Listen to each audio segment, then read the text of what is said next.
झटपट पटापट लक्ष्मी जी घर के अंदर प्रसन्न होके अंदर आएंगी घर के पटापट। झटपट पटापट लक्ष्मी जी घर के अंदर प्रसन्न होके अंदर आएंगी घर के पटापट। नाचतो सगळं विसरून पोरी बघता थांबून, निळा पिवळा लाल लाल रांगोळी काढतो वाकून।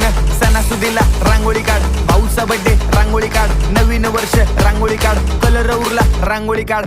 उभी लाईन, आडवी लाईन, तिरपी लाईन, वाकडी लाईन, फुल काढ, चिमणी काढ, हत्ती चुकला पुसून काढ। सगळ्यांनी इकडे लक्ष द्यायचं आहे, टेन्शन घ्यायचं नाही, डान्स करत राहायचा। सासूबाई चिडणार आहेत, घाबरायचं नाही, वाईब करत राहायचे आणि सोबत म्हणायचं झटपट पटापट लक्ष्मी जी घर के अंदर प्रसन्न होके अंदर आएंगी घर के पटापट। झटपट पटापट लक्ष्मी जी घर के अंदर प्रसन्न होके अंदर आएंगी घर के पटापट।